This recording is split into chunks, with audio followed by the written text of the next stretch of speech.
I couldn't believe it. According to the document I was looking at, John, the boy who would go on to become the Master Chief, died 41 years ago. My protagonist, the greatest hero of our time, was dead at 6. It was a major discrepancy, and I needed to find a way to fix it.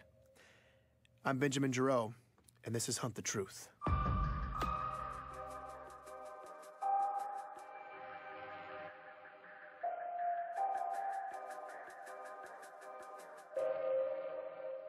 Continue to hold. If you ever happen to obtain sufficient clearance to call the Office of Naval Intelligence, you'll be on hold for at least an hour.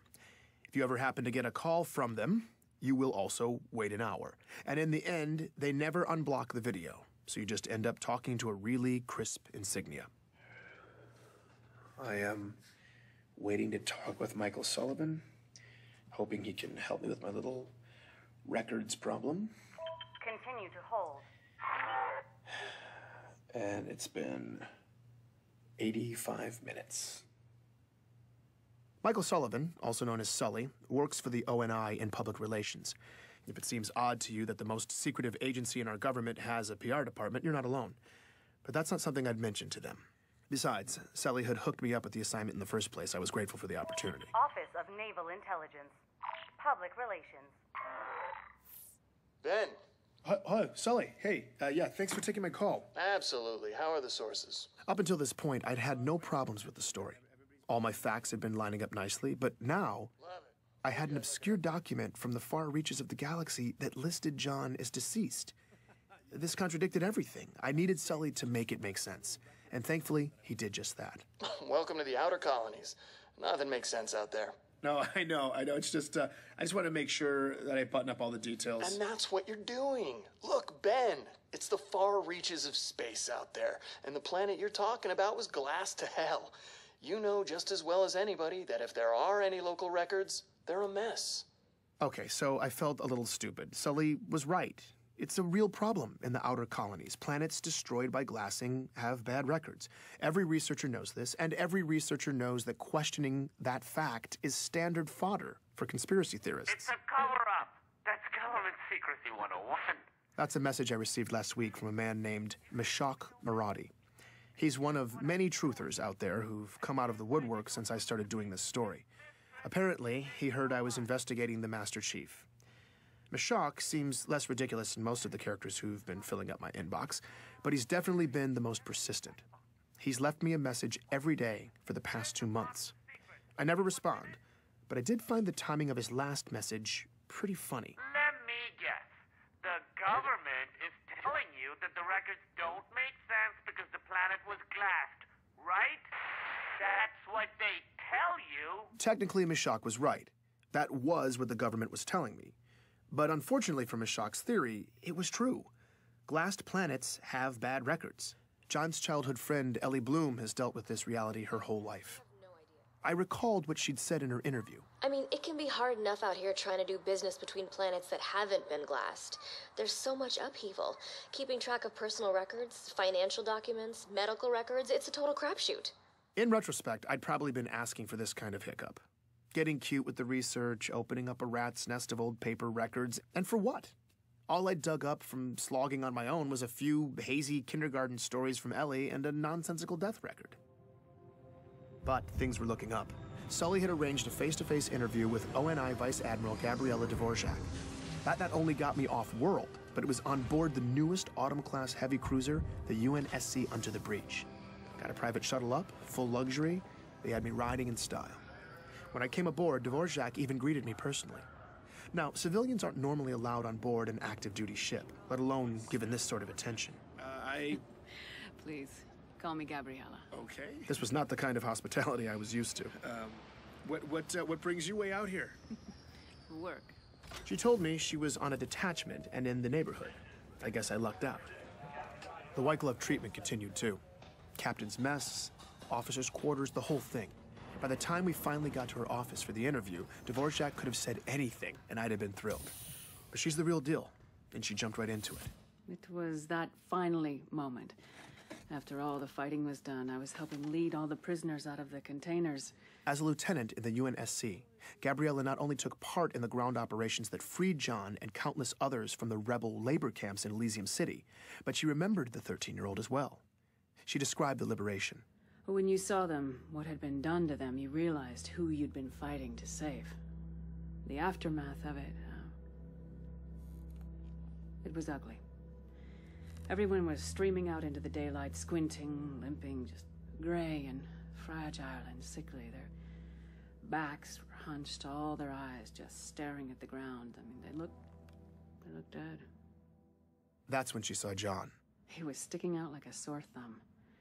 In the middle of all this just beaten humanity, there's this tall, young kid walking toward me, towering over the others, his shoulders back, his eyes forward, and when he passed me, he looked right at me.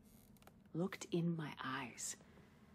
I mean, that doesn't sound like much, but that eye contact coming from someone in that moment who'd been in that circumstance was shocking. He looked malnourished and dehydrated like everybody else, but he was so young. And whatever had broken all these people, it hadn't broken him. In the aftermath, Dvorak remained stationed in Elysium City, working in the refugee camps. From the first day, John stepped up to help Gabriella with her duties. She came to know him well over the next several months. There was a point when he told me about his parents, that they'd been abducted along with him. He didn't say much, but they didn't make it. Her understanding was that it had gotten ugly in there. They died a couple days apart, a few weeks before the liberation, and John was there when it happened. On the rare occasion when John opened up about this, Dvorak says it was memorable. He would get this look on his face when he talked about it. It's hard to describe. I'd see it on him other times, too.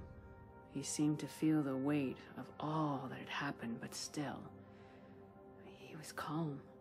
Not angry, not desperate, just resolute. He was a remarkable young man.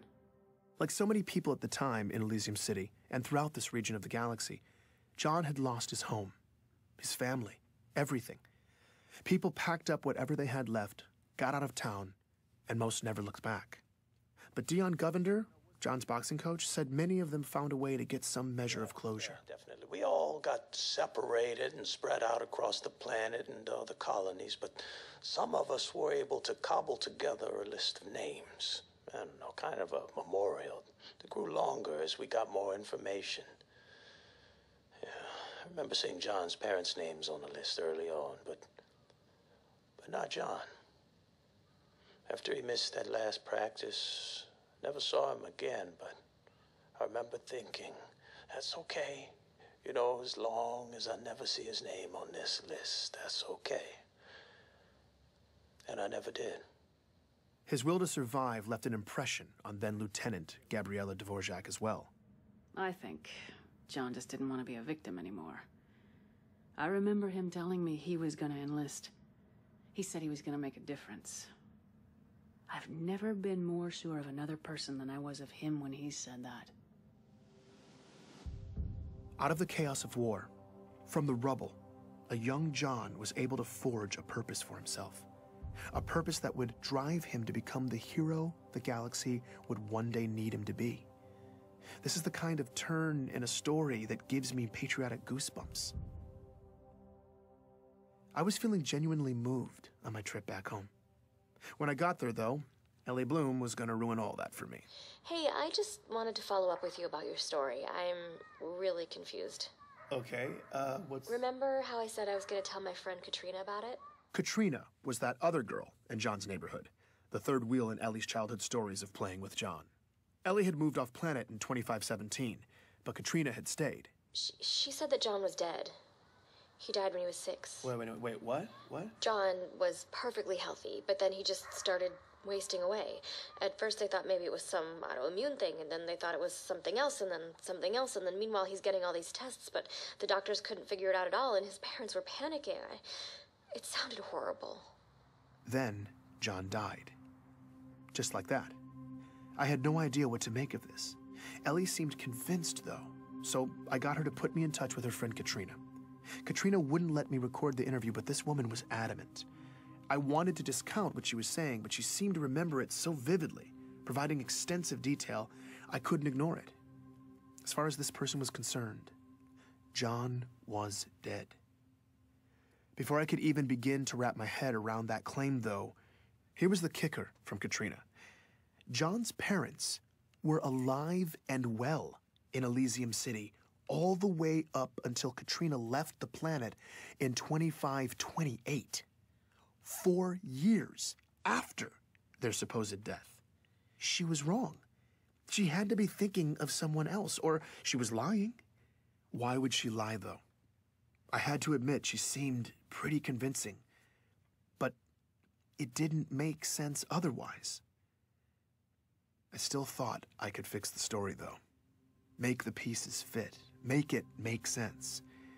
But what I didn't realize was that this crack was only the beginning, and the whole ugly mess was about to split open. Please join me for the next episode of Hunt the Truth.